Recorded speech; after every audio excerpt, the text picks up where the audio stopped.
Welcome to Motorsport Coaching, the podcast for racers with racers. Miss Motivate can help get you to the next level. Every episode, she talks to the best racers of today and those that can get you there. She'll help you get better Racing News at fitness, nutrition, sports psychology, sponsorship, social media, public relations, and media training. Connect with Miss Motivate at motivatetraining.com.au. That's MOTIV, 8, training.com.au. And now, to help get you to the next level, Miss Motivate herself, Belinda Risley. Hi listeners, welcome to the next episode of Motorsport Coaching with Motivate Training. Today I'm very excited to be interviewing Alex Gardner, cadet racer from Queensland Raceway, and Lee, his father, his mechanic and role model. Looking forward to his story and how it all began. Okay, great. So let's start off with Alex. So Alex, when did you first start racing? So I started racing in January in 2016. Mm-hmm. And how did you get started? Well, I was watching the VA guys and I heard about how they started, and it inspired me to go check out a race. And after I saw the race, I was like, I have to start doing this. And then my dad in the shop, and we got a cup. Really? And what class do you currently race now? Yeah, so I race in the Cadet 12 class at the moment. Fantastic. And what is your actual home track? Where are you based? Yeah, so my home track's Ipswich. Yeah. But I'm members of other tracks as well, but Ipswich is my main home track. Oh, fantastic. And what's your favourite track that you raced on so far? Probably Kalula, and it's probably because you have to go around it very fast, and it's inclines as well, so it's a fun track. Oh, fantastic. And what kind of kart do you drive? Yeah, I race a 950 Arrow chassis. Yeah, and who does your engines? JT Motorsport does my engines. He used to race, and his name's John Target. Yes, he's very popular. He has been around for many years. It's on my shirt. Oh, he is. Fantastic. So what do you do as far as fitness training go for karting? I do the Motivate training, and sometimes I do extra stuff at school and stuff. Yeah, so also I believe that you do some motorbike riding? Yeah, sometimes I do some dirt bike riding as well. Yeah, and what about the simulator? Yeah, simulator. I have that hooked up to my PlayStation and I do project cars on it. Yeah. And I practice racing, qualifying and practice as well. Oh, fantastic. And do you do that every week? Yeah, I try to get it in every week when I have the time to do it, I do. Yeah, because you're really busy at school. What year are you in at school? I'm in year 6 at the moment. Very exciting. Do you go to the same school for high school or do you go to a new school next year? Same school. Oh, fantastic. And so when it comes to race weekend, Alex, do you find does mum feed you anything different or dad? Do you eat the same kind of foods? No, well, I try to back off on the sugar that I have and eat more foods that have more protein. I have chicken and carrots and stuff, and yeah. Awesome. And what about water? Do you drink lots more water or? No, I drink water and Powerade on race days. And practice days, it's generally just water. Mm-hmm. And when you're racing, do you actually have a mantra or a common saying, something that motivates you? Sometimes it's just if one clean lap equals one overtake and I can do this. Yeah. Fantastic. Yeah. And what's your favourite thing about karting? The adrenaline and the rush that you put into it, and the physical stuff that it takes to drive a car, and the amount of friends that you make just racing. Yeah, it's a fantastic sport for making friends. Yeah. And what is your motorsport ambition? Probably supercars, probably. Yeah, the big boys. Who's your favourite driver? Oh, probably Jamie Whincup. Uh-huh. Probably. Whincup. Yeah, and is he also your mentor, or do you have a specific mentor, or is Dad your mentor? I have Dale Verrill. He was a world champion, was he? Yeah, he was world champion, and he's very nice as well. He doesn't push me. He just gives it step by step. Fantastic.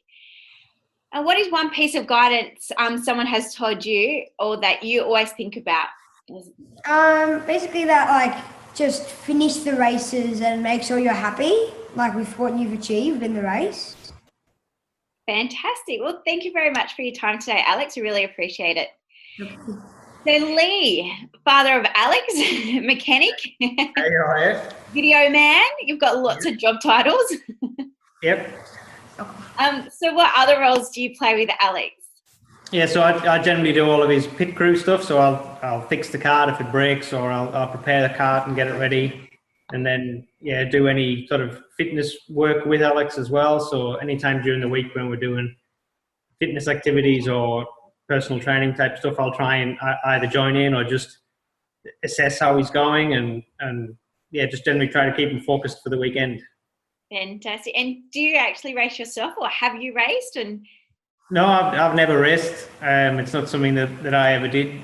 So it's just it's something that Alex started one day when he started watching the supercars on the TV, and then we went to Ipswich, took him to Ipswich to watch some racing there, and it kind of blossomed from there, really. So not something that I ever did, but something that he's right into.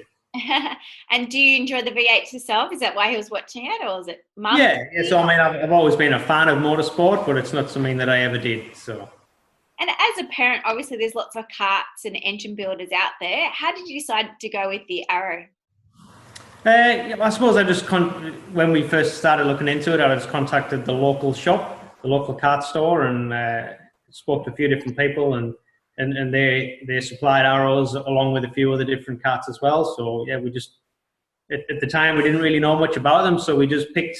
We just went along with the advice of Dale and picked the Arrow, and it's been good.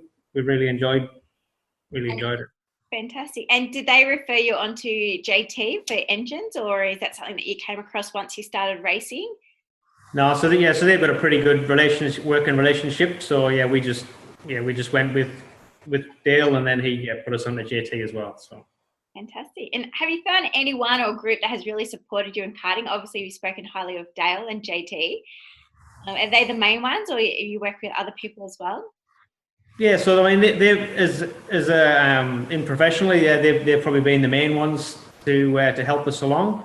I would say other parents as well have actually been quite supportive. So when we're at the track, if we have issues, it's not uncommon to see other parents and other dads sort of coming along to help out if there is an issue, just to make sure that the kids can get out on the track and race. So like the wider sort of karting community that you create is very helpful. Yeah, and is that what you love about karting? So I think really for me as well, like the engineering aspect of it's really interesting, but I suppose the joy of seeing Alex out there and doing what he loves to do is really good. But the whole community thing is really good. I really enjoy that. So there's a lot of controversy up at Queensland karting at the moment. So is there anything that you don't like about it at the moment? Not so much the politics around it, but just karting and the sports, or you got any recommendations or things you'd like to see changed? Oh, I'm not going to say anything about politics, but I suppose I'd like to say in terms of the karting, what I don't like is like when you say that a kid might not get out onto the track if everybody's been prepared for a race and you've been getting prepared for a few hours and everybody's sitting on the grid and all the karts go out and there's one kid that might be sat there, his kart's broken down, and really there's no, if they can't get it going within a really short time, then that kid misses out on the race, and it's not fun for the kid, and the parents get all upset about it, and really there could probably be a better way to handle the karts leaving the pit area that would mean the kids don't miss out. Mm-hmm. So it's hard to see the kids miss out because it's what they love to do, and it's that's something that we don't really like, and safety aspect as well. Sometimes the kids can get injured, and that's never good to see. So yeah, of course, or they can get injured on their scooters in the absolutely, absolutely, or playing rugby at school, or falling off the swings or anything. So as far as supporting Alex and his racing ambition, where would you like to see Alex go next? I don't know. I think in the next few months we're going to do some state title races, so it'll be good to try different tracks, move a little bit further afield. We're thinking about doing nationals next year, but I'd like to see Alex maybe try Super One next year in England, but that's a big financial ask. Yeah. But it's something that we do watch a lot, and Alex has real keen interest in that. So, if possible, that's something that we would like to think about. Just a race. Oh, we're not moving to England. Yeah. That'll be Just one. Depends how Dad's 4 days go, Alex. Yeah, that's right. Yeah. Dad makes his plane back. Yeah.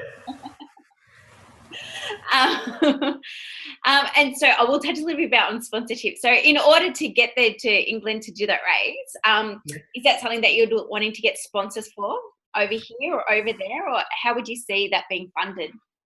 Yeah, I think so. I think if we were to make it happen, then we probably would need some backing from somebody. I think, I think if we did that, it would probably be at the expense of doing nationals here. So it's a big decision as to whether we put all our eggs in going over there and doing something internationally as opposed to doing something at a national level. And more of just a one-off thing. So yeah, I think some kind of sponsorship or some kind of backing would be needed to make that possible, I think. And whilst we're on the topic of sponsorship, how do you find, or what are some challenges you face with trying to seek sponsorship for a young athlete, a young driver like Alex? I suppose for the working parents type families that we are, I suppose it's just making the contacts, finding the people that would be interested in putting money, into a young athlete. Sometimes it's difficult to really find what you could offer them to make it worth their while as well. Is that because of his age or lack of experience in the sport, saying he's only been in there for 2 years or so? 2 years? Yeah, I think a little bit of it is that he hasn't been in the sport for very long, but I think a lot of it at the moment at our level is that there isn't an awful lot of exposure for karting. So you never see it on Fox Sports or anything like that. So to be able to offer a company sort of advertising, there isn't really a huge platform to sort of get it out into the mass market. So you really sometimes it's quite small that you market that you're looking at. Mm-hmm. Great. And do you have any final advice to parents that are wanting to get into motorsports about how to get started or where to look for or what to look for in working with somebody? I think probably the best thing I would say would be to talk to people. People are always willing to talk to you if you go to the racetrack, even just as a spectator and have a walk around the pits and just talk to a few people, talk to the kart shops or talk to the whatever motorsport you might be into, the bike shops or whatever you want to do. And yeah, just really, know what you're getting into, know the costs that are going to come rolling in every week and know your budget. And yeah, just do a lot of talking to a lot of people before you take the plunge, I think. But it's a great sport and yeah, encourage lots of people to get into it. So I'll just bring up one more thing. You did mention cost. What have you found to be the most costly thing so far? Is it engine? Oh, it's hard, really. Accommodation. 'Cause it's just, I suppose, the small things like your consumables that you kind of roll through, on a weekly basis. They're only a little cost, but they add up as well. Luckily we haven't gone through many engines, so it's not like we're spending lots of money on engines all the time, but they do come at a cost as well. And traveling seems to be a big thing as well. You're always spending, you always sort of seem to be on the road, whether it's leaving early on a Saturday morning to go to a race or coming home late on a Sunday night. You're always on the road traveling. So I suppose it's a time. It's not just a money thing; it's a time thing as well. Your cost. Your family life is important, and us three as a family, we're sort of wholly into it, and we all go to the racetrack and we all spend time at the racetrack together. And I think that's really important that we're all there and that we're all involved in it. And it's we're not leaving half the family at home to go away and do it. So that it's not just a money cost as well. You need to make sure that everybody's into it if it was, Everyone's supporting one another. Yeah, supportive. Everybody wants to support what Alex is doing or what they want to do. So. And so, talking about supporting Alex, how can people follow you? Probably through YouTube, Instagram, and Facebook. Yeah. And what's your handle? What's your address? Alex Gardner Racing on Facebook and Instagram. Yeah. And on YouTube, it's Racing Gamer 94. Fantastic. And we'll link to those in the show notes. So thank you, Alex and Lee, for joining me today. And we'll look forward to seeing how you progress throughout the year. Get ready for the race. Do you feel one step closer to being the next superstar behind the wheel? Motivatetraining.com.au for more. MOTIV8training.com.au. The green flag. Every episode gets you one step closer to the checkered flag. The Motorsport Coaching Podcast, getting you to the checkered flag faster.